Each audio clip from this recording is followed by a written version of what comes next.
in učitelji in drage dijakinje in dijaki. Lepo pozdravljeni na tej naši tretji razpravi dijakov z evropskimi poslanci, če bi jaz odločal, na katerih se vi postavite v vlogo odločevalcev in predstavite poslancem svoje predloge.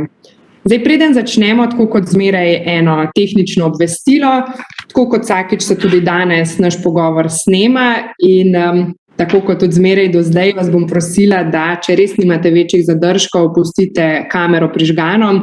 Zdaj, seveda se nam zmeraj zgodi, ko naznanimo, da snemamo, da se hitro kamere ugasnejo. In če imate kakšne zadržke, ni problema, seveda. Prosim pa vas, da tisti, ki jih nimate, da pustite kamero prižgano, zato ker s tem ustvarimo neko vzdušje pogovora, se malo vidimo, kdo predstavlja, komu predstavlja. Saj veste, da zdaj, če mi smo v živo, je to se skupaj malo težje in če imamo pred sabo čist prazen ekran, se zelo čudno počutimo, s kom govorimo, težje vzpostavimo nek dialog. Tako da hvala vsem že vnaprej, ki boste kamere pustili prižgane. In ponovno lepo pozdravljeni. Danes se bomo pogovarjali o spopadanju s pandemijo in z nami je evropski poslanec dr. Milan Zver. Gospod Zver, res najlepša hvala za sodelovanje, zelo veseli smo vaše prisotnosti.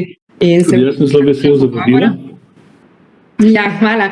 Čaka vas težka naloga pravzaprav, zato ker je tema tako aktualna, da mislim, da imamo vsi neke globoke občutke v zvezi s temo in so seveda tudi predlogi tako pripravljeni, nihče ni indiferenten glede te teme. In tako kot vsakič do zdaj bomo začeli z enim uvodnim moderiranim pogovorom, s katerim bomo naredili uvod v to današnjo temo, potem pa nadaljujemo dijaki in dijakinje z vašimi predlogi, ki predstavljajo tudi bistvo tega našega današnjega druženja. Gospod Zver, za vas imamo v bistvu 3 vprašanja pripravljena, približno 10 minut časa bi si vzeli za ta vprašanja, potem pa gremo naprej na predloge, tako da mi dva malo ustvarva eno tako širšo sliko o tem, kaj se sploh zdaj dogaja in narediva uvod. In zdaj seveda prvo vprašanje je, kako uspešna je po vašem mnenju bila in je Evropska unija pri spopadanju s to pandemijo, katere tiste ukrepe, ki jih je sprejela za okrevanje gospodarstva, bi izpostavili kot ključne? To je prvo vprašanje, ne? Tako. Hvala lepa zanj. Jaz bi se rad zahvalil najprej vaši hiši, Evropski hiši, za to, da tako uspešno vključujete mlade v debato o tako pomembnih zadevah, tudi evropskih. Hvala torej vam, Tjaša, pa Andreju, Janu, Maji in še ostalim, ki sodelujete pri pripravi tega pomembnega projekta in seveda hvala vsem učiteljem in učiteljicam, pa seveda dijakom in dijakinjam širom Slovenije. Prej smo ugotovili, da nas kličete, res pokrivate celo državo in to mi je še posebej všeč.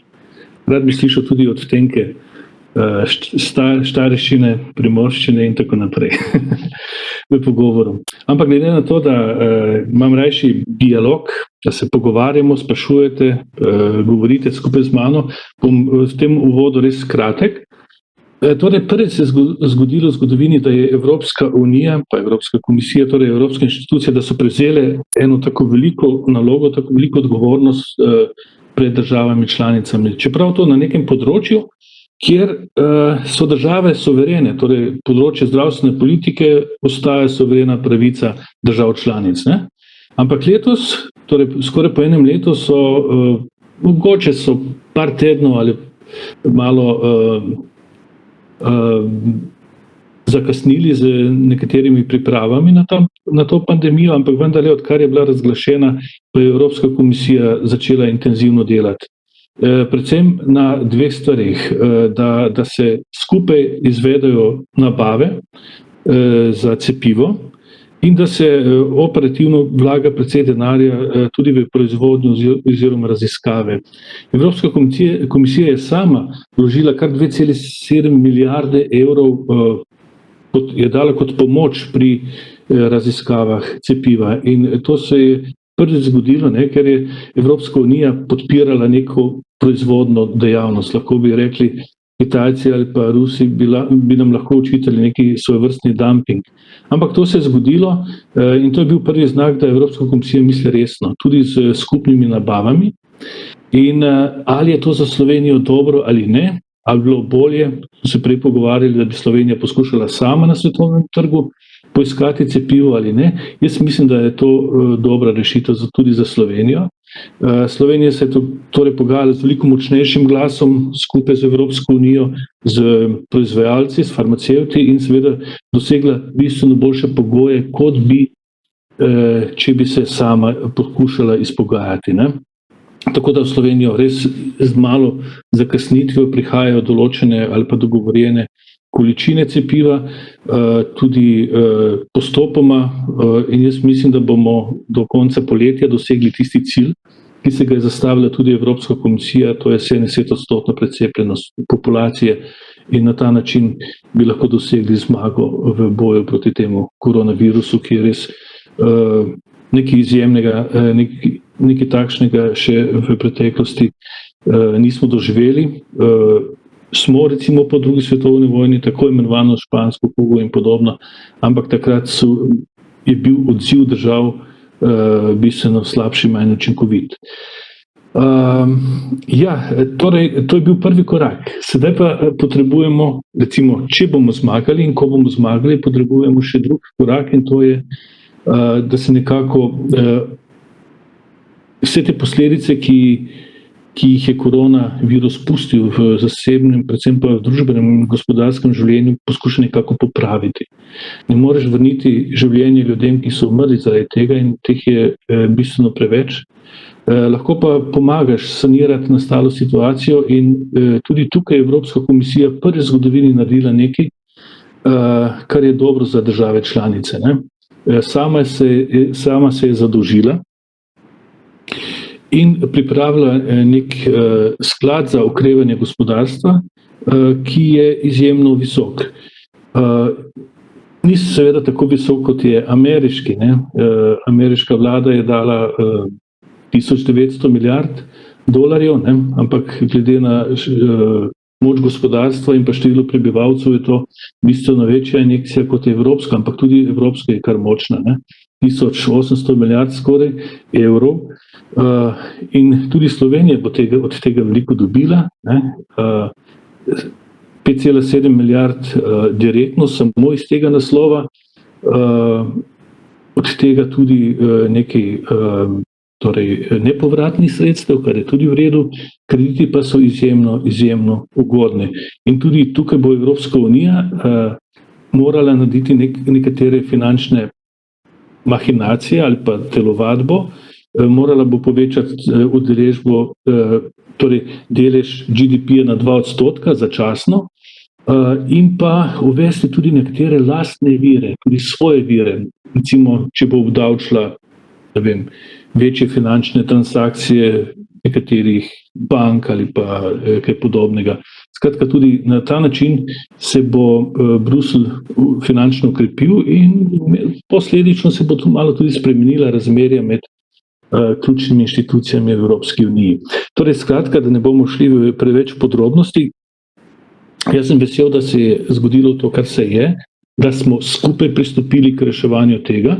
Vsaka država članica bi bila, po mojem mnenju, manj uspešna. Morda Nemčija in Francija bi bile še koliko toliko uspešne, ostale države so pa prešibke, da bi se lahko v tem svetovnem merilu izborile za dovolj nizko ceno tega nujnega cepiva, in upam, da tudi kmalu pride zdravilo. Ne bo toliko za uvod.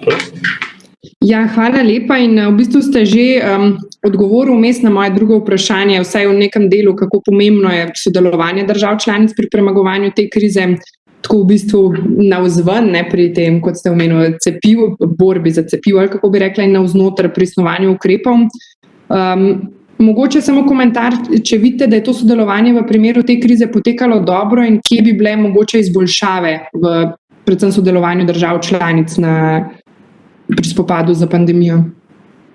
Ja, nekatere države članice tudi malo solirajo, ne, pa poskušajo dobiti na drugem trgu kakšno cepivo.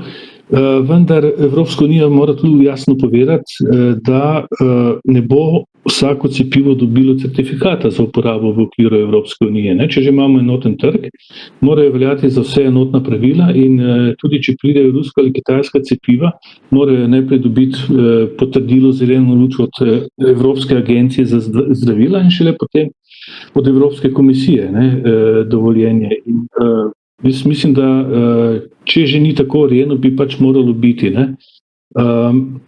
Poleg tega se veste tudi nekatere države sočasno poskušajo pridobiti kakšen privilegij pri teh velikih farmacevtih ali pa dodatne kvote, in to ni fair. Tu načelo solidarnosti pade.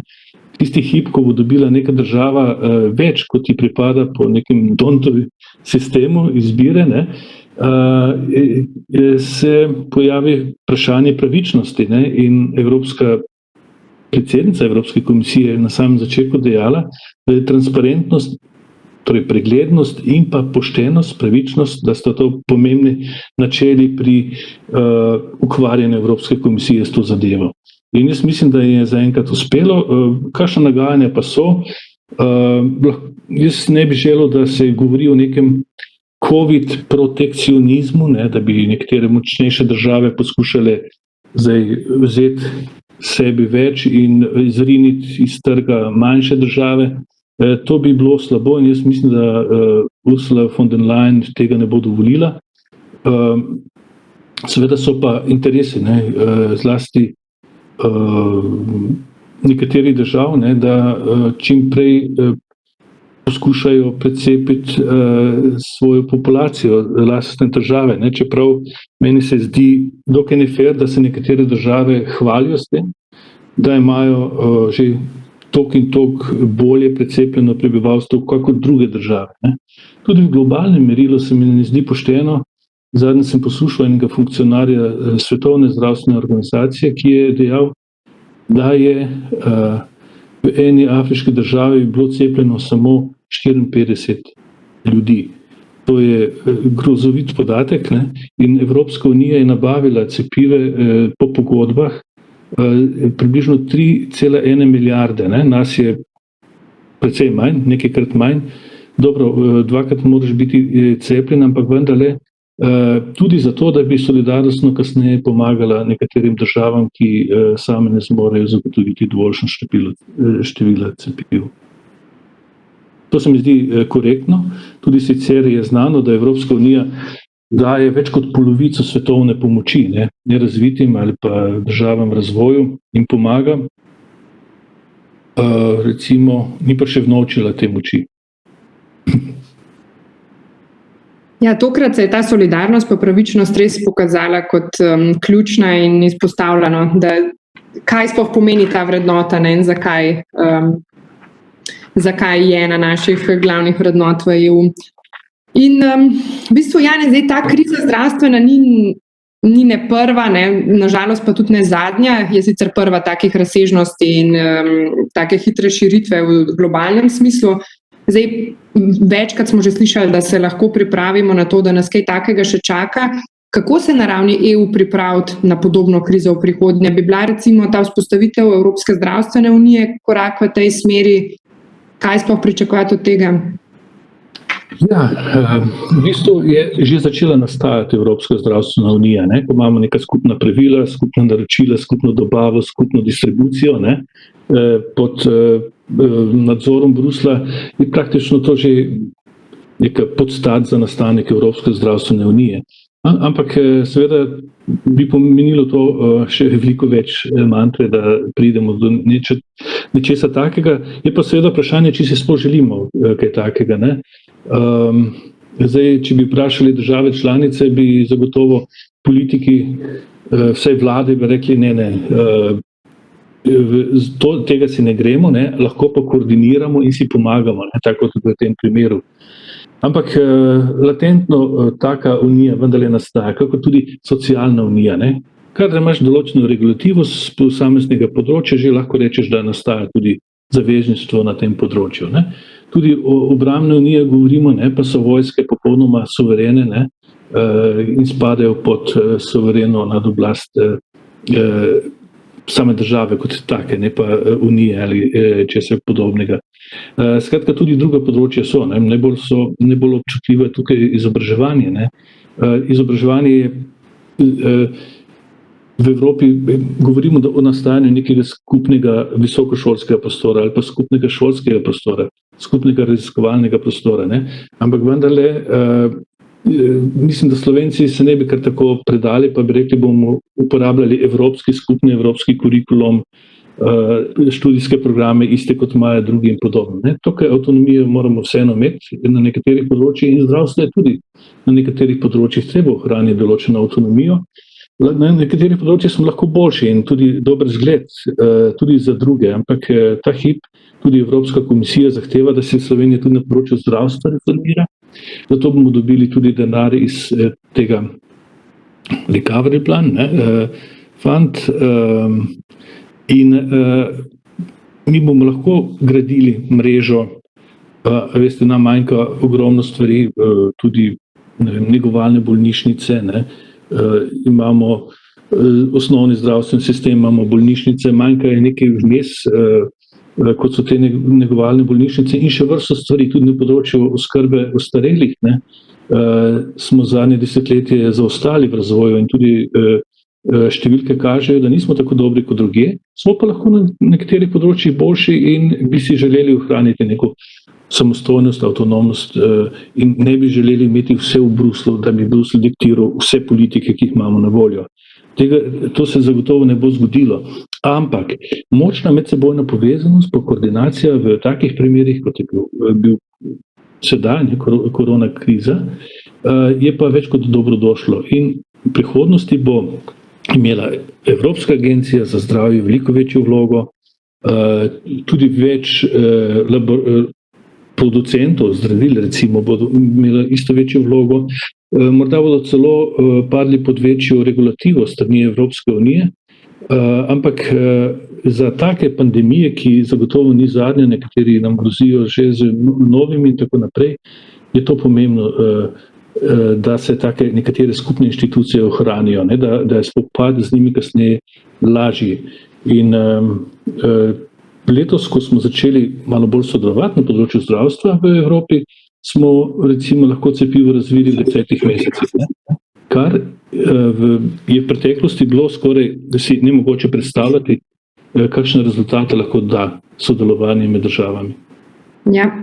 In evo točno to, kar ste povedali, v bistvu super uvod v naše prve predloge strani dijakov, ker je marsikatera šola oziroma so dijaki pripravili tudi predloge v zvezi z vzpostavitvijo skupnih evropskih smernic, ukrepov na področju pandemije.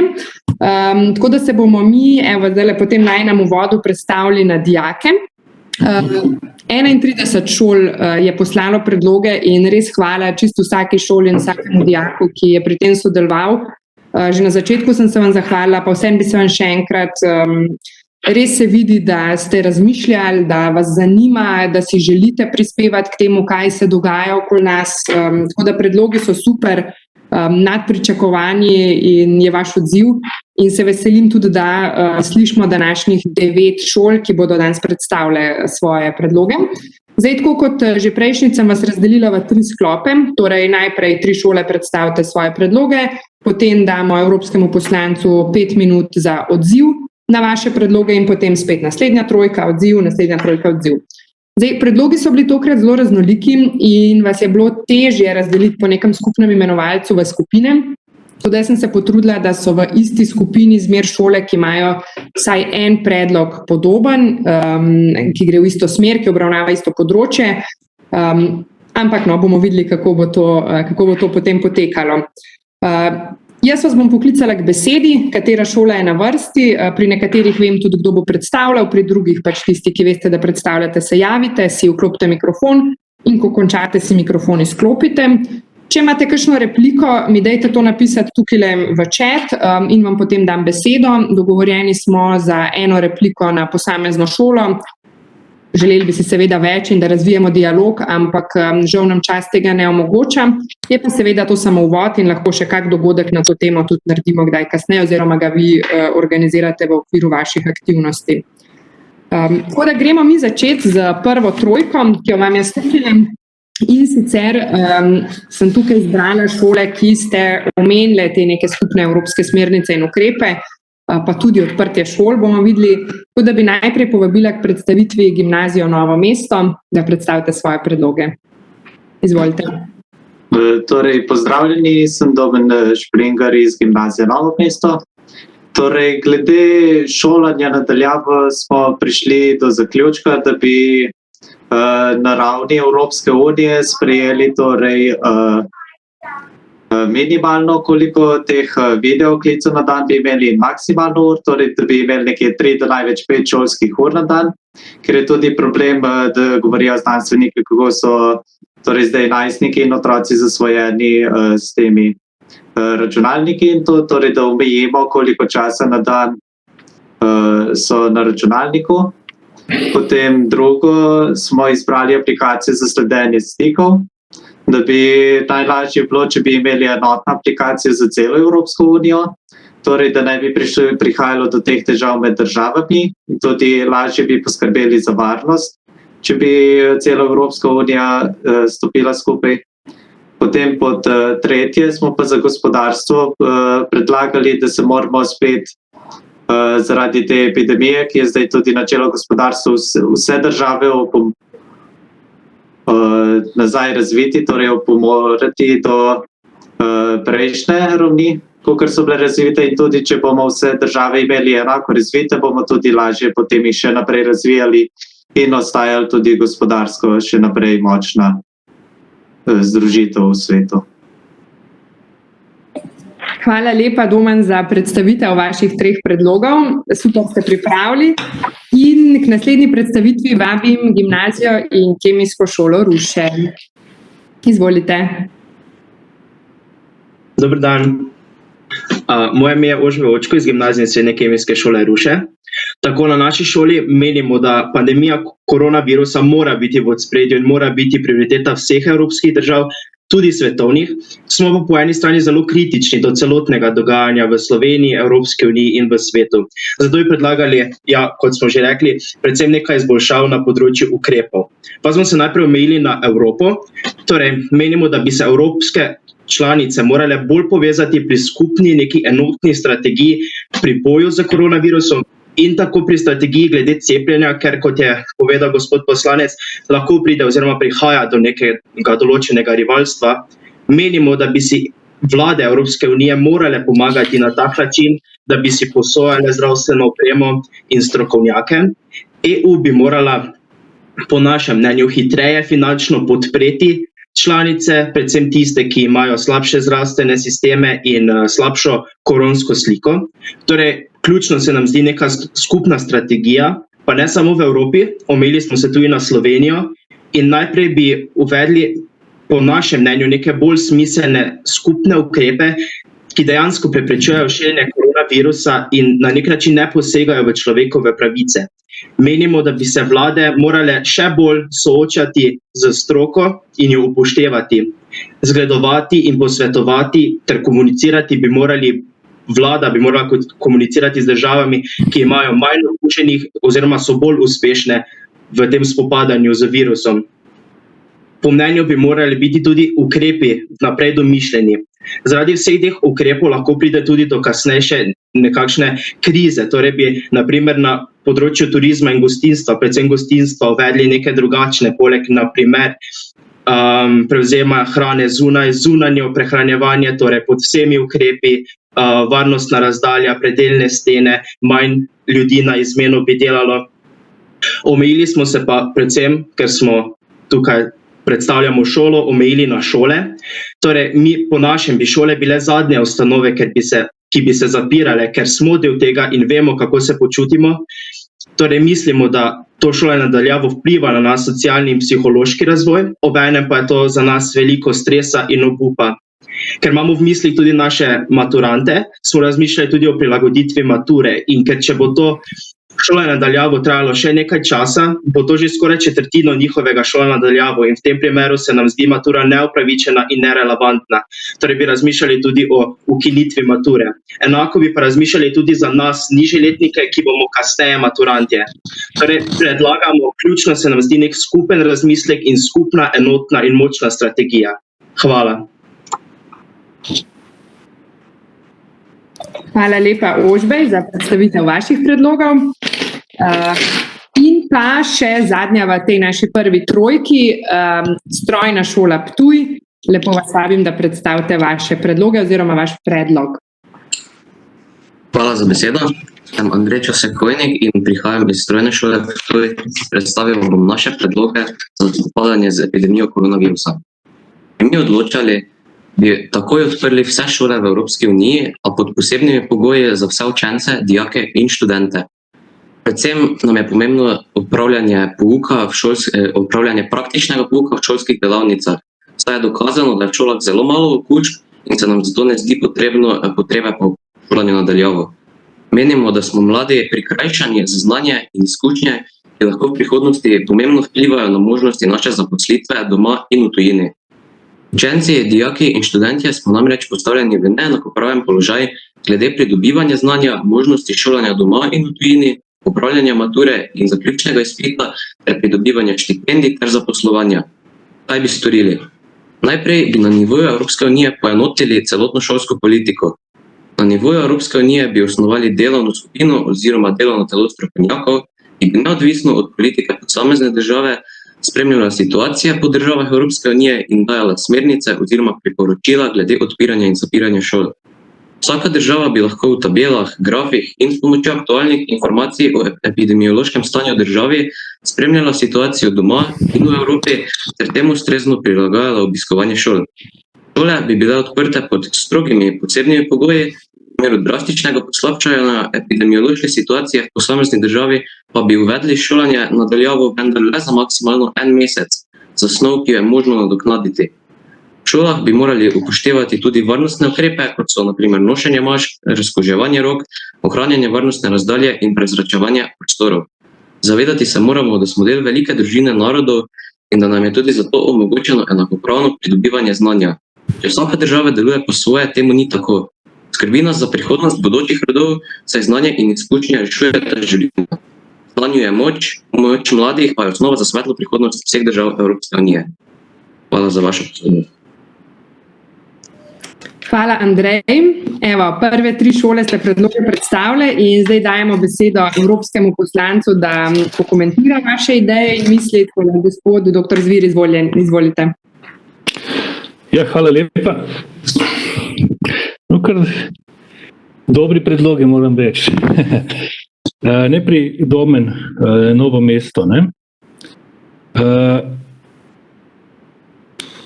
Jaz sem pred leti delal eno poročilo šolanje nadaljavo. Takrat smo si želeli, da bi to bila neka dodana vrednost siceršnjemu šolanju ali pa študiju, zlasti študiju. Ugotovili smo, da imamo univerze, recimo, ki imajo sedež v ZDA, ki imajo učilnice velike, katerih učilnice je 100.000 študentov, slušateljev. Sicer na virtualen način, ampak ugotovili smo, da marsikdo iz Madagaskarja ne bi nikoli mogel diplomirati ali pa končati študij na kakšni ameriški univerzi, če ne bi imel te možnosti. Tudi strošek je precej nižji za študenta in pa za ponudnika študija, tako da je tisto poročilo bilo kar zelo dobro sprejeto, ampak bilo je mišljeno kot nek dodatek mainstream študiju ali pa učenju. Danes imajo ljudje v mislih, ko govorijo o šoli nadaljavo, čisto drugačne občutke in mnogi zelo tudi kritizirajo. Vedeti pa moramo, da nam je v dani situaciji ta pristop rešil šolsko leto za vse in je prinesel tudi veliko novih spoznanj in izkušenj in to lahko odgovarjam tudi vsem trem, ki ste postavili vprašanje, vsi skupaj smo se veliko naučili, ne? In v danem trenutku je ta način študije prinesel neko rešitev v dani situaciji, ne? Se pa zavzemam za to, da bi limitirali, ne? Domen je omenjal 3 do 4 ure na dan, odvisno od generacije verjetno. Andrej je govoril na letni ravni, le en mesec in podobno. Skratka, zagotovo bi bilo dobro, da bi limitirali. Tudi danes vidim po svojih vnukih, da so predolgo v šoli oziroma na računalniku, ne. Drugi predlog, aplikacija EU za sledenje stikov, to je perfektna ideja, ne. Jaz mislim, da če bi se nastala taka aplikacija, da bi bilo zlasti ob normalizaciji stikov, večji mobilnosti in tako naprej, bolj živahni, odprti družbi, nujno potrebno uvesti tudi tako aplikacijo. Zagotovo zelo smiseln ukrep. Tretji predlog, da se Evropska unija pomaga do te mere, da se gospodarstva ponovno spostavijo, ne. Lahko rečem, da je Evropska unija še prednje aktivirala ta svoj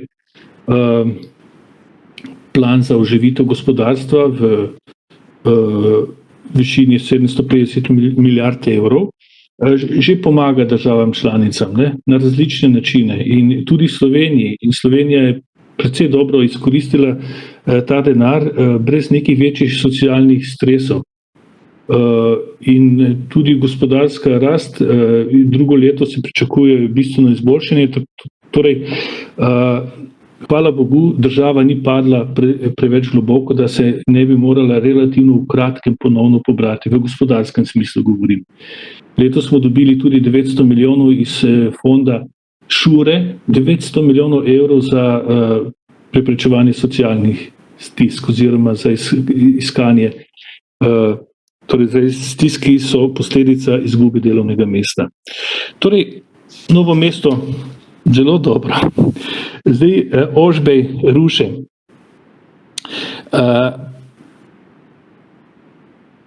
Bom začel z vašim koncem, kjer pravite, da bi šole morali biti zadnje, ne, pri ukrepih, ne, in tudi verjetno mislite prve, kadar se sproščajo ukrepi. In dejal ste še nekaj zanimivega, ne. Prilagoditev mature ali pa celo v skrajni fazi ukinitev, ne. Jaz sem že tako stališče, kot ga imate vi že imel pred 15 leti ali pa 16 leti, ko sem prišel na ministrstvo. Jaz sem bil svoj čas tudi minister za šolstvo in so me nekateri čudno gledali, ne. Ampak dejstvo je, ne, da ima striktno tako klasično ocenjevanje klasične šole, recimo 19. 20. stoletja, da se bo moglo bistveno spremeniti, ne. Šole, morda bo nekoč prišla celo šola, ko ne bo ocenjevanja, ne. Ampak se boš ti prizadeval, da boš čim več odnesel veščin in znanje iz šole, da boš potem boljši v družbi, na trgu dela ali kjerkoli, ne. Tako da je ocenjevanje morda še mora biti, recimo, ne, zaradi nekaterih stvari, zagotovo bi bil sindikat učiteljev zelo proti tej ideji, ki so jo midva zdaj postavila na plano.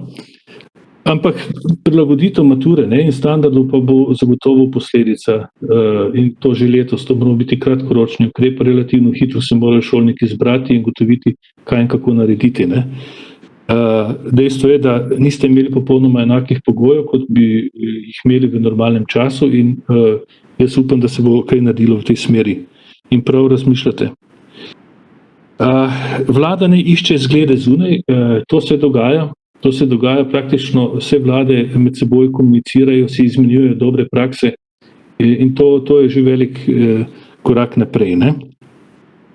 Tudi jaz se zavzemam za to, da se ne sprejmejo ukrepi, ki ne kršijo človekovih pravic in svoboščin, verjetno mislite tudi pravice do združevanja in tako naprej, ampak ta pravica se je morala zaustaviti zaradi ene druge pravice, ki jo imajo tudi ljudje na voljo, in to je zdravje. Ne? Zamislite si, če bi se spustili vsi ukrepi ves čas, kakšne težave bi imel slovenski zdravstveni sistem, ki ne premore bistveno več kot 1300 postelj. Vsi smo vsak dan z zaskrbljenostjo gledali, koliko postelj je zasedenih. Lahko bi prišlo do kolapsa zdravstvenega sistema. Zdaj se stvari, hvala Bogu, malo umirajo in verjemite mi, tudi sproščanje, tudi druženje in teh temeljne pravice se bodo spustile. To, kar je za nekaterega lahko pravica, je lahko za nekaterega tudi grožnja, zase za starejše, za tiste, ki so rizični v takem na drugačnem pogledu. Treba je pač paziti, ne? In mladi in zlasti otroci so zelo dober, učinkovit medij za prenos virusa. Imate prav, Evropska unija bi se morala tukaj še bolj povezati. Letos in lani se je veliko naučila. To o mobilnosti strokovnjakov, to je perfektna ideja. Ne? Jaz mislim, da bi zlasti nekatere močne države, ki imajo dovolj kadra, ne, lahko pomagale tukaj šibkejšim. Pa še Ptuj. Andrej je prinesel eno tako panevropsko platformo, ne, kako se naj organizira šolstvo, odprtje vseh šol v EU in pa na ravni EU poenotiti šolstvo. Ne. Zdaj smo malo prej govorili, da bi se s tem verjetno vsi ne strinjali, mnogi se pa bi strinjali, ne, zakaj tudi to je ena od možnosti, ki lahko nas čaka v 22. stoletju, ne vemo, morda pa bo se šolstvo popolnoma zorganiziralo ali pa integriralo, vendar se bojim, da to mogoče ne bi bilo najboljše za male narode, male kulture. Veste, ena ključnih ciljev šolskega sistema je, da ohranja neko kulturno klimo, kulturno identiteto. Evropa je enotna v različnosti in tega načela bi se morali predvsem mladi zavedati, ki ste že po naravi vrženi v svet. Je v redu tako? Super, hvala lepa za izčrpne komentarje. Zdaj bomo šli na drugo skupino. Samo en stavek se Andreju odgovorim. Verjetno ste slišali za Erasmus+, pa Erasmus mobilnost, ne? Študentske izmenjave, dijaške šole in tako dalje. Ne? Tukaj bo zdaj ogromno več denarja, ne, za ta Erasmus in boste imeli ogromno možnosti vsako leto se udeležiti kakega od podprogramov Erasmusa plusa, ki ga med drugim v Evropskem parlamentu tudi zastopam oziroma ga predstavljam v pogajanju z ostalimi inštitucijami. Ja, hvala tudi za to informacijo, zelo pomembna in zelo dobra. Gremo na drugi krog, kjer bomo med drugim slišali tudi nekaj komentarjev in predlogov o komunikaciji med, se pravi, oblastmi in državljani, o grajenju zaupanja. Tudi bom že povabila lepo besedi prvo šolo in to je Elektro- in računalniška šola Velenje. Izvolite predstaviti vaš predlog. Ja, dober dan. Najprej hvala vam za besedo. Kot že vsi vemo, z lanskim letom so se naše življenja zaradi pandemije COVID-19 precej otežila. Zaradi ukrepov, ki smo jih od začetka izbruha okužb v Sloveniji primorani upoštevati, se je marsikdo začel spraševati, zakaj je to treba. Glede na dejstvo, da bo kmalu 1 leto od začetka pandemije v Sloveniji, so še vedno stvari, ki jih Slovenci delamo narobe in nam le povečujejo število okužb. Kljub temu, da smo se po številu žrtev te bolezni v samem vrhu sveta, je še vedno ogromno dvomljivcev, ki pravijo, da koronavirus ne obstaja. In ravno zaradi teh ljudi, ki svojo ideologijo širijo in k sebi pridobivajo vse več privržencev, lahko opazimo, da vse več ljudi nosi masko pod nosom ali celo pod usti. In to v trgovinah, kjer je največ možnosti za okužb. Zato je naš prvi predlog, da se poostri nadzor nošenja mask v zaprtih prostorih. kot so recimo trgovine, ter da se izreče več glob zoper tovrstnih kršitev. Na ljudi in naše prepričanje precej vplivajo mediji, ki nam predstavljajo svoja stališča in mnenja. Zavedamo se, da so tudi politiki le ljudje, ampak vseeno. Koliko ljudi se je zgražalo, ko so mediji razkrili, kako se politiki ne držijo ukrepov, ki so jih sami postavili. Politiki imajo namreč velik zgled na državljane in ko so ljudje videli, kako se razkriti politiki ne držijo svojih lastnih ukrepov, je marsikdo podvomil o virusu. Slovenija na pandemijo marca ni bila pripravljena. Nismo imeli zadostne zaščitne opreme in ko je bila le-ta nabavljena, so mediji razkrili domnevno afero o pranju denarja.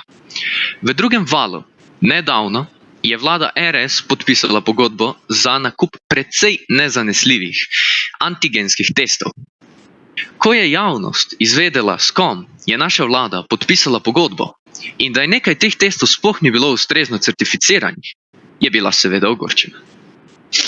In to nas naša tudi naš drugi predlog, ki pa je, da naj vlada bolj gradi na zaupanju med narodi in njimi. Saj je to ključnega pomena. Kot primer države, ki se zaradi zaupanja med vlado in državljani znebila koronavirusa, podajamo Avstralijo. Sicer je bilo par protestov proti ukrepov in nekaj ljudi, ki niso želeli nositi mask. A vseeno so ljudje znali stopiti skupaj in se posledično rešili pandemije. Imamo še nekaj predlogov za ukrepe, ki so se v Avstraliji izkazali za izredno uspešne. Torej, kot prvi predlog popolni lockdown, pri katerem lahko stanovanje zapustiš le 1 uro dnevno. Uspešno iskanje stikov okužb s QR kodami in pa kot zadnje finančna podpora podjetjem. Ne glede na malim ali velikim podjetjem, nima veze. Saj avstralska vlada je zapravila na milijarde avstrijskih dolarjev izplačanih uslužbencev v plačah, ko so bili doma. Hvala za to, hvala za posluh in pa priprava predlogov je bila zaradi različnih stališč med nami precej zahtevna. To sem pa mogel še dodati. Hvala vam. Hvala, Jon. Ja, verjamem, da je tako težko strniti predloge večjih ljudi skupaj, tako da dobro delo ste opravili. Naslednji pa bo predloge predstavil Domen Klasič iz Ekonomske šole Celje. Domen, izvolim. Pozdravljeni, sem Domen Klasič iz Ekonomske šole Celje. Minilo posebno leto, težko čudno leto, ker se spopadamo s pandemijo in krizo, ki je osebna in družbena. Kriza nam je pridržala ogledalo, da smo ugotovili, kako smo živeli in delali, po drugi strani nam kaže, kako je preživeti. Za nekoga je COVID-19 katastrofalna bolezen, ki se lahko konča s smrtjo. Za nekoga drugega deluje kot blag prehlad, torej bolezen, ki je neenaka že čudišču. Očitno je, da zelo ostri vladni ukrepi niso uspeli zajeziti žarišč širjenja okužb. Ne na delovnih mestih, ne v družinah. Ukrepi, kot so omejitev gibanja med občinami in regijami, omejitev izhoda med 21 in 6 uro, zaprtje vrtcev in šol, zaprtje vseh trgovin z nenujnimi proizvodi, omejitev javnega prevoza, nošenje mask na prostem, ne delujejo. V jeseni so odločevalci zagotovili, da smo pripravljeni na naslednji val bolezni, pa smo bili. Če bi jaz odločal, bi se najprej spoprijeli s komunikacijo. Komunikacija naj bi bila razumljiva, jasna, objavljena v medijih, v tisku in na novinarskih konferencah, ne pa preko družbenih omrežij. Družbene omrežja so moteča zaradi neštetih, neumestnih komentarjev in objav anonimnežev. Po 23 tednih zaprtja javnega življenja je očitno, da vladni ukrepi ne delujejo v zaželeni smeri. Podatki kažejo, da se epidemija zelo počasi umirja, še vedno je veliko bolnikov, ki potrebujejo bolnišnične zdravljenje. Odločevalci krivijo nas mlade, politične nasprotnike, žurerje in še koga za širjenje pandemije. Pa smo res vsi krivi? Če bi jaz odločal, bi spremenil retoriko. Državljanom in državljankam bi predlagal naj upoštevajo navodila odločevalcev, želimo, da spoštujete omejitve, prosimo, da ne obiskujete starih staršev in drugih ranljivih oseb, veseli smo, da upoštevate naše navodila. Lepše je slišati prijazne teze, prijazne besede kot zapovedi. Mladi neradi spoštujemo avtoriteto, vsi mi in odločevalci smo državljani iste države, ter vsi nosimo krivdo za širjenje epidemije. Pojavlja se nam vprašanje, kdaj se bomo vrnili v šolo. Ali odločevalci sploh vedo, da smo prvi letniki bili v šoli samo mesec in pol. Med seboj se niti nismo pošteno spoznali, prav tako komaj vemo, kako izgledajo naši profesorji. Naše šole so predolgo zaprte, šolska ministrica nas ne sliši, informacije, ki jih sporoča, so zmedene in nesklajene z odločevalci. Če bi jaz odločal, bi poslušal učence, dijake, študente in starše. Šole bi zaprli kasneje, ko je bila pandemija na vrhuncu. V šolah je bilo malo okuženih. Razumemo, da srednješolci ne živimo v neposredni bližini šol, da smo vozači in možni prenašalci okužb. Če bi jaz odločal, bi sprostil ves javni prevoz, saj moramo v šole in službe. COVID-19 je stvaril razlike med nami, enim je laže, nekateri učenci, dijaki in študentje nimajo orodij in okoliščin za delo od doma, razlike in neenakosti so med nami samo poglabljajo. Ko se šole odprejo, ne bi ostale odprte. Dosti imamo Zooma.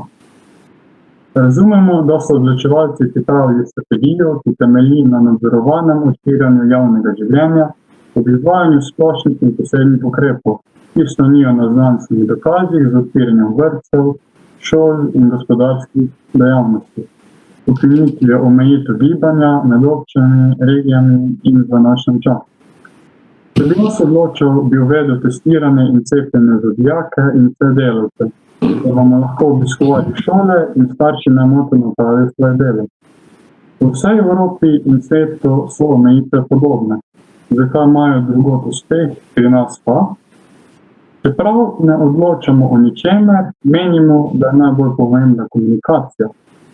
Kar sklenejo odločevalci, ne sklenejo s smislom in vsi upoštevamo o prijazni komunikaciji. Naša želja je, da smo zdravi in živimo v demokratični državi. Najlepša hvala. Hvala, Domen, za tvoj razmislek in tvoje predloge. In še zadnji v naši drugi seriji 3 je predlog dijakov in dijakinj Gimnazije Kranj. Vabljeni k predstavitvi vaših predlogov. Ja, hvala za besedo. Jaz sem Luka Grašič, pa predstavljam Gimnazijo Kranj. Na naši šoli smo se mladi Evropskega parlamenta pogovarjali o ukrepih za zajezitev pandemije COVID-19 in smo sklenili, da podpiramo rabo mask, razkuževanje oziroma umivanje rok, distanco pa zračenje prostorov. Naša glavna tema o ukrepih za zajezitev pandemije je bila komunikacija med vlado in državljani, ki smo jo označili za enostransko, zato trdimo, da je izboljšanje te komunikacije ena prvih izboljšav med ukrepi. Trditev lahko argumentiramo z naslednjimi trditvami. Republika Slovenija je uradno parlamentarna demokracija, vendar strani vlade ne vidimo poskusov, da bi sklenila kompromis z željami in potrebami državljanov. Kritike državljanov so preslišane, odzivi vlade pa so podani na novinarskih konferencah, zato se med obema skupinama ne more razviti nek kvaliteten razgovor s argumenti. Vlada izvršuje oblast avtoritarno, kar je mogoče prepoved prostega gibanja in s tem protestiranja. Omejevanje ukrepov se upravičuje z reševanjem življenj starejših in ranljive populacije, vendar je največ smrti v domovih za ostarele, za katere skrbi ministrstvo za delo, torej vladni resor. Z ukrepi se škoduje izobraževanju, športu, gospodarstvu, kulturi in podobno, ter posledično tudi mlajši populaciji Republike Slovenije. Naše argumente lahko zagovarjamo z naslednjimi primeri. Poskusi kritike nekaterih ukrepov za zajezitev pandemije se večkrat ustavi z diskreditacijo oseb, ki se javno izpostavijo, naprimer Marko Potrč. Odzivi oziroma pomankanje le-teh od ministrice za izobraževanje, ki ni odgovorila na javno pismo Dijaške organizacije Slovenije. Nepripravljenost vlade na težave dijakov v času pouka nadaljavo. Težave so lahko čustvene ali psihične. Na naši šoli so bili dijaki glavni pobudniki in organizatorji dogodka Dan zame, s katerim so za vse dijake in zaposlene na naši šoli pripravili predavanja in delavnice za ohranjanje psihičnega zdravja. V nebo vpijoče pa je tudi, da nimamo ministra za zdravje. Neprimerna komunikacija z državljani Republike Slovenije, ki še vedno brez natančne analize njih krivi za stanje v državi, se odraža v naslednjih posledicah. Strogi ukrepi so bili nujni za začetek pandemije, saj je vlada morala hitro odreagirati. Vendar z dolgotrajnostjo ukrepov frustracije državljanov Republike Slovenije vedno bolj krepijo. Da lahko sledimo ukrepom, bi morali biti malo številni, ter se ne bi smeli hitro spreminjati, naprimer poudarili bi prehajanje meja. S testiranjem učiteljev se pojavljajo tudi dvomi v natančnost in primernost hitrih testov. Dvomi so tudi v uradne objave števila okuženih, saj se osebe, ki so pozitivne z antigenskim testom, naslednji dan pa negativne s testi PCR, z tega seznama ne izbriše. Hvala lepa.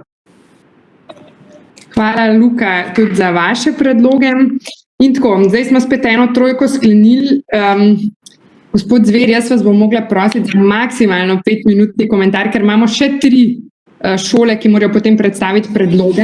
Tako da bi mogoče probali moj predlog vzeti odgovore na te predloge, ker se tudi križajo. Tako da recimo, da je 5 minut si damo časa, potem pa še zadnja skupina.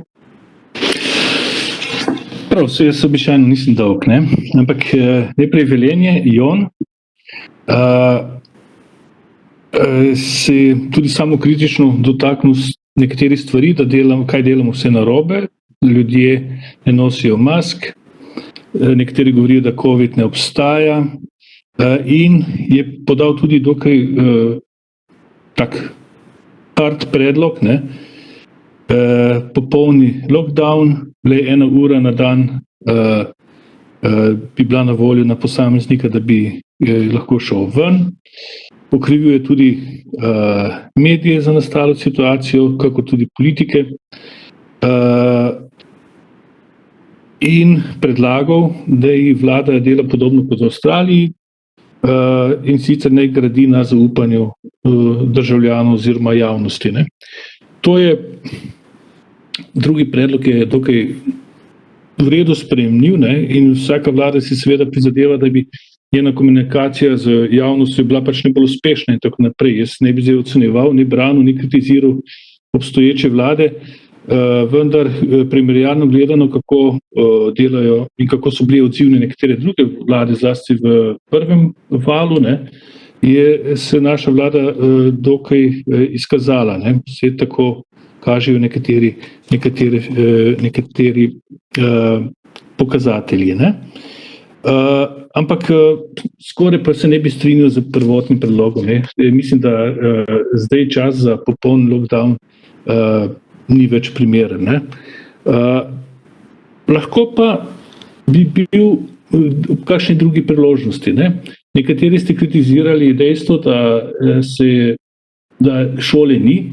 Jaz celo mislim, da je ne bi smelo biti v začetku septembra, da je to bila ena od napak, ki je potem povzročila ali pa so vplivala na pojav drugega vala epidemije, ne. Domen iz Celja, res je, ljudje imajo različne percepcije do korona, tudi do tega, ali vlada deluje uspešno, ali so ukrepi uspešni ali niso, ali ne delujejo. Več ali manj stroka obvladuje vse te ukrepe in imamo tudi jasno formulo, kdaj se kakšni ukrepi sprejmejo ali ne. Torej, tu ni neke arbitrarnih učiteljev tega ministra ali onega ali celo predsednika vlade, ne. Morda bi res kdaj bilo potrebno spremeniti retoriko, kot pravi Domen, prijazna beseda vedno dobro mesto najde, ne. Je pa tudi res, da danes javnost pač taka pri nas, da se avtoritete, zlasti politične, ne spoštujejo. To je bistveno drugačna situacija, kakor v Južni Koreji ali pa na Kitajskem ali Japonskem. Tam je neka popolnoma drugačna kultura. Naša tako imenovana okcidentalna je pa spet precej drugačna. Ne? Jaz mislim, da ministrica se trudi za šolstvo, težko rečem, da ni odzivna. Ne?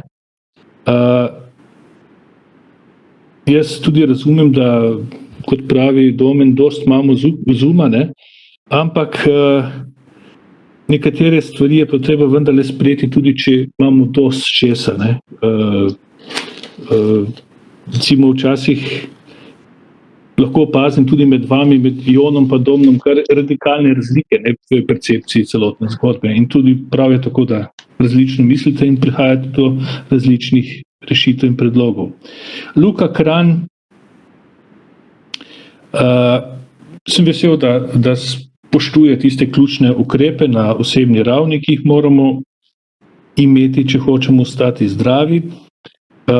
Tudi on bi želel boljšo komunikacijo, praktično se to vsi poudarjali, ne? Zanimivo. Boljši odnos, da bi vlada bolj slišala javnost, vendar Marko Potrč, jaz ga nikoli nisem napadal, ne? Tudi sedaj ne mislim, ampak on vendarle ne more biti nek vzorec pri reševanju nastale situacije. Ne? Že švedski model pristopa se je izkazal kot napačen, nepravilen in ljudje so množično umirali. Pa še tretja skupina, prosim. Ja, hvala lepa, evo, super za komentarje. In gremo na našo zadnjo skupino. Tukaj imamo kar nekaj različnih predlogov. O cepljenju bomo nekaj slišali, o spoštovanju ukrepov, tako da bi kar povabila Andraža Zafreda iz Srednje gozdarske in lesarske šole Postojna, da predstavi svoj predlog. Andraž, izvoli. Ja, dober dan, se slišamo? Ja. Lep pozdrav vsem prisotnim. Pri nas smo se osredotočili bolj na Slovenijo in v bistvu prva naša poteza oziroma predlog bi bil, da bi z vodilnih mest odstavili vse nesposobne politike, ki so v večini odgovorni za nastalo situacijo in zmedo, v kateri najbolj trpi kdo drug kot pa narod. Večje razklanosti med narodom in nezaupanja ljudi v politike namreč že dolgo nismo videli. Ko bi na položaj prišli ljudje, ki vedo, kaj početi in ki bi delali za blagor ljudi in ki bi jim ljudje zaupali, bi situacijo začeli urejati postopno in sistematično. Državo bi popolnoma izoliral, dovolil bi le uvoz in izvoz blaga ter prehajanja meje tistim, ki to počnejo zaradi preživetja. Primer so tisti, ki imajo službe v sosednjih državah in obdelovana ozemlja na drugi strani meje. S predhodnim negativnim testom ter ponovnim testom, ko se vrne. Veljala bi obvezna samoizolacija. Ukrepi tako ne bi bili dosti različni od trenutnih, le bolj strogi. Kar se tiče zapiranja objektov, bi najprej odprl vzgojno-izobraževalne zavode, za vse zaposlene v njih bi bilo obvezno testiranje vsakih 7 do 10 dni, ob pojavih znakov okužbe pa bi bilo testiranje obvezno na licu mesta. Po javno dostopnih informacijah je bil namreč delež okužb v vzgojno-izobraževalnih zavodih pred zaprtjem izredno majhen. Če ne bi šlo drugače, bi maturantom omogočil obiskovanje pouka, študentom in dijakom, ki morajo opravljati praktični pouk, bi se omogočil dostop do kabinetov oziroma, kjer bi bilo to mogoče, izvajanje praktičnega pouka v živo, seveda pod strogimi pogoji. Namreč dijak ali študent, ki med izobraževanjem nima praktičnega pouka, delo v njegovi stroki pa to zahteva, preprosto ne more dosegati želenih standardov, s tem pade produktivnost in navsezadnje tudi kakovost končnega izdelka. Odprl bi vse trgovine, razen tistih z oblekami in obutvijo, ob upoštevanju obstoječih ukrepov. Kar se tiče ukrepov, kot so policijska ura, prehajanje meja med občinami, se opravičujem, bi med policijsko uro aktiviral vojsko ter jim dal pooblastila, ki jih imajo policisti, ter jih poslal patruljirati ulice, parke in ostale površine v naseljih. Vojaška policija bi skupaj s policijo kontrolirala promet s pomočjo cestnih blokad ter kontrolnih točk. Ukrep bi bil začasen, veljal bi nekaj tednov, Toliko, da bi se vijuga okužb sprotoma začela spuščati. Spomnimo se, ko so v Srbiji marca 2020 med policijsko uro ulice patruljirali vojaki z nabitimi avtomatskimi puškami. Ukrep je bil sicer zelo, bi se reklo, skrajen, ampak je naposled deloval. Kar se tiče meja med občinami, bi čez dan dovolil prehajanje v sosednje občine znotraj regij, med policijsko uro pa bi bilo prehajanje dovoljeno le za že sedaj obstoječe izjeme. Uvedel bi neobvezno cepljenje, prioritete pa ne bi dal starejšim, ampak delavcem v zdravstvu, ljudem zaposlenim v izobraževalnem sistemu ter tistim, ki delajo v panogah, kjer je okužba najbolj verjetna. Potem pa bi šel s cepljenjem od mlajših proti starejšim. Tak sistem se mi zdi najbolj logičen, glede na to, da vsi prizadevamo za čim prejšnje odprtje tovarn, proizvodnih obratov, zabavne industrije, turizma in tako dalje, ki so mimogrede tudi eni največjih prinašalcev denarja v skupno blagajno. Vsak cepljeni bi dobil tudi potrdilo, da je cepljen, s potrdilom pa bi lahko dostopal do več storitev kot necepljeni. S tem bi poskušal pogumiti ljudi, da se cepijo, jih prepričati v koristnost cepljenja in izkoreniniti strah pred cepljenjem. Logično se namreč ne zdi, da vsi že več kot leto dni hrepenimo po rešitvi za trenutno situacijo, ko se nam je končno ponudilo, se pravi cepivo, pa se presenetljivo velik odstotek ljudi odloča, da se ne bodo cepili. Ljudem, ki dvomijo v cepivo, bi pokazal rezultate cepljenja v starih časih, ko so ob epidemijah, kot so bile na primer črne koze, poliovirus in tako dalje, z veliko slabšo tehnologijo naredili cepiva, ki so bila ključna za premagovanje bolezni in normalizacijo obstoječih situacij. Hvala za besedo. Hvala, Andras, za tvoje razmišljanje in tvoje predloge ukrepov. Naslednji set ukrepov bosta predstavili Nika Razinger in Katja Štraus iz Biotehniškega centra Naklo. Izvolite. Dober dan. Dijaki Biotehniškega centra Naklo za spopadanje s pandemijo koronavirusne bolezni predlagamo naslednje ukrepe. Doseči moramo, da se čim več ljudi cepi. To bi omogočili s tem, da bi cepljenim ljudem dali neko potrdilo, s katerim bi se lahko bolj prosto gibali tudi po območjih, kjer se sicer ne bi smeli, na primer v velikih centrih, prehod meje v tujino.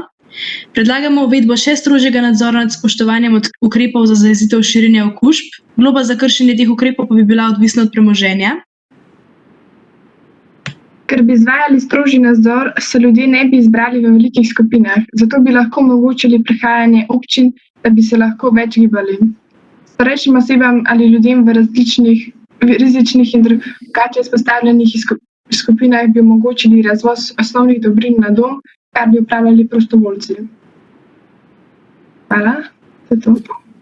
Hvala lepa, Nika in Katja, za zelo jasne in striktne ukrepe. Super ste pripravili. In zadnji, ki danes predstavljajo svoj predlog, so dijaki in dijakinje Gimnazije Murska Sobota. Izvolite. Hvala za besedo. Sem Ana Stajnko in vas vse prisotne pozdravljam v imenu Gimnazije Murska Sobota. Torej, v času izbruha novega koronavirusa, ki je doletel dejansko ves svet, se vsi trudimo, da bi se čim prej vrnili nazaj v normalno stanje. Nažalost pa trenutna statistika ne kaže, da bi se razmere izboljševale v takšni meri, kot bi se verjetno vsak od nas želel. Iz tega razloga vidimo najbolj optimalno rešitev v testiranju množičnem testiranju celotne slovenske populacije, ki bi bilo izvedeno z PCR testi, ki bi bili dostopni vsem zastonj. Na podlagi teh testov bi dobili najrealnejšo sliko stanja okuženosti po državi. Seveda vsi aktivno okuženi bi morali iti v strogo karanteno, ki bi bila pod strožjim inšpekcijskim nadzorom, kot je ta zdaj. Ostali, torej neokuženi, pa bi se lahko postopoma vrnili nazaj v normalno življenje. S tem apeliramo predvsem na postopno vrnitev v šole, vsaj po modelu B, na ponoven zagon gospodarstva, odpravo policijske ure in prepoved prehajanja občinskih meja, postopno odpravo prepovedi druženja in pa tudi odprtje fitnesov in ostalih športnih aktivnosti. Ti ukrepi bi seveda pozitivno vplivali na naše psihofizično stanje, obenem pa tudi na naš imunski sistem. Za konec bi poudarila še, da se dobro zavedamo, da je zdravje trenutno na prvem mestu, zato bi sproščanje ukrepov bilo res postopno, glede na rezultate po testiranju celotne populacije. Vseeno pa bi to sproščanje ukrepov bilo hitrejše, kot je trenutno. Hvala. Hvala, Ana, in hvala tudi puncam, ki ste na koncu predstavljali. Danes smo imeli res bolj, bi rekla, moške predstavnike, tako da ste nas punce na koncu tudi malo, kaj bi rekla, razveselile, da se je še kakšna punca prijavila k besedi. Gospod Zver, evo še za zadnji komentar bi vas prosila. No, pa bi začel kar z Ano zdaj na koncu. Dokaj realen predlog ukrepov oziroma dokaj realna ocena situacije, sproščanje ukrepov postopno, ampak malo hitrejše kot so sedaj, to je v redu. Tudi logično je, da si želi odprava prepovedi gibanja. Od mladih ljudi si tudi težko karkoli drugega pričakuješ. Zagon gospodarstva zagotovo. Ta ukrep, testiranje celotne slovenske populacije, tudi ta je možen in realno izvedljiv. Recimo Slovaška država je pristopila k temu ukrepu in imate prav, tukaj lahko dobiš popolnoma realno sliko situacije. In je pa vprašanje zdaj, ali smo finančno sposobni in tudi dejansko izvajati ta ukrep ali ne, to bi pa morali povedati strokovnjaki, jaz pa nisem to. No, Naklo, Nika in Tjaša, lepo pozdravljeni. Tudi vedve sta predlagali nekaj dobrih predlogov, recimo, da bi vsi cepljeni imeli pač ta privilegij, da se lahko prosto gibajo, kar bi bilo dokaj smiselno, povečali bi globe, ampak na način, da bi jih vezali na premoženje, kar je tudi dokaj socialna nota vajenih predlogov,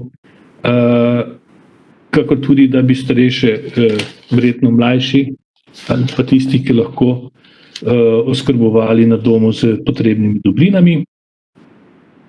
No, Andraž iz Postojne, je pa imel en poseben pristop. Če bi odstavili vse nesposobne politike, politiki so tudi nesposobni ljudje, tako kot v šolstvu, gospodarstvu, enostavno se pridni, nesposobni, sposobnim sorazmerno porazdelijo. Ampak kako bi jih pa nadomestil sposobnimi? Jaz imam vrsto prijateljev, za kateri mislim, da so sposobni, pa bi odstavil del vlade, pa postavil svoje prijatelje gor. Tukaj ne smemo pozabiti na demokracijo. Zdaj, Mjanmaru, bivši Burmi, enostavno vojska rekla, politika je nesposobna in so prevzeli vojaško oblast in diktaturo. Jaz mislim, da to ni prava pot. Vedno boste v demokraciji lahko gledali nesposobne, patečne politike, ampak še vedno je demokracija. Še vedno na demokratičen način jih izvolimo. Zdaj, državo bi težko popolnoma izolirali dan danes, verjetno tudi državljani ne bi bili za to, niti za še bolj strožje ukrepe, ki jih predlagate. Zdaj, vprašanje, ki ste ga pa zelo načel, se mi pa zdi zelo pomembno, je problem praktičnega pouka v recimo srednjih poklicnih in strokovnih šolah. Recimo, da še lahko razumemo, da online še funkcionira v splošnih, recimo gimnazijah in teh šolah, težko pa izvajamo usposabljanje, ki je pa ključno na šoli, ki jo vi obiskujete. In tukaj vas popolnoma razumem, ta vaš pesimizem. Težko boste prišel do ustreznih veščin, ki bi jih morali nujno pridobiti z neposrednim, s tistim delom pouka, ki mu rečemo praksa ali usposabljanje. Veste, vsak demokratični izvoljen politik se boji dati vojski policijska pooblastila, razen če so res izjemne razmere. Izjemne razmere bi pa lahko nastale predvsem na meji, če bi prišel kakšen velik val nezakonitih migrantov, ki bi res ogrožali državo ali kaj podobnega. Ne. V tem primeru ja, ampak vsakič bi vsak politik, policist ali predsednik vlade trikrat premislil, ali bi vojski dal policijska pooblastila ali ne. Ja. Predlagal se tudi neobvezno cepljenje, kar je tudi možna pot, ne, v prihodnje. Jaz se vam vsem skupaj zahvaljujem, od Andražu do Ane in tako naprej, ki ste tako pridno sodelovali, se trudili, bili izvirni. Všeč mi je, da niste brali političnih traktatov, ne, ampak ste sami iz svojega znanja, svoje izkušnje poskušali prispevati svoje in veliko teh ukrepov, ki ste jih predlagali, se o njih debatira tudi na strokovnih in političnih forumih. Tako da je bila debata kakovostna, moram reči. Jaz sem presenečen nad srednješolsko mladino, ki jo imamo, in ponosen. Ja, hvala za te besede zaključne. Enakega mnenja smo tudi mi izjemno ponosni in vsakeč znova presenečeni nad angažmajem dijakov, nad razmišljanjem, da široko razmišljajo, da se res trudijo prispevati tudi svojo participacijo, tudi svoje razmisleke v te naše diskusije. Tako da hvala še enkrat tudi z naše strani vsem za predloge. Tisti, ki ste nam predloge poslali, pa jih danes niste predstavljali, vaše predloge takoj po razpravi pošljemo evropskemu poslancu, tako kot vedno, v pregled, v ogled. Torej, gospod Zver, vi dobite pravzaprav 30 predlogov oziroma predloge strani 30 šol, ki predstavljajo, recimo, če vidite, z katerih vseh krajev naši sodelujoči dijaki in dijakinje prihajajo, pravzaprav nek presek razmišljanj slovenske mladine, ki vam lahko in upamo služijo tudi v pomoč, ko si ustvarjate sliko, kako mladi razmišljajo o spopadanju s pandemijo. Zraven vam vključimo tudi kontakte in morda, če je kak predlog zanimiv, všečen, kakorkoli ga lahko tudi pokomentirate in dijakom pošljete ta komentar. Tako da hvala vsem. Zdaj danes seveda nam je zmanjkalo časa za razpravo, že tako smo čez čas, tako da hvala tudi tistim vsem, ki ste zdržali do konca. Naj nam služi to, da smo imeli veliko predlogov kot iztočnica za nadaljne aktivnosti. Z veseljem lahko organiziramo še kaj. Vi lahko organizirate debato, okroglo mizo, intervju. Poslanci se zmeraj z veseljem odzovejo na vaša vabila, če le ima čas. Mi prav tako da če imate neko željo potem, da debatirate še o tej tematiki, dajte tudi na vaši šoli ali po vaši lokalni skupnosti kaj na to temo organizirati. Tako da mi se vidimo spet prihodnji teden, ko bo z nami evropski poslanec Franc Bogovič in se bomo pogovarjali o boju proti globalnemu segrevanju. Do takrat pa vsem še enkrat hvala za udeležbo in lep vikend. Enako.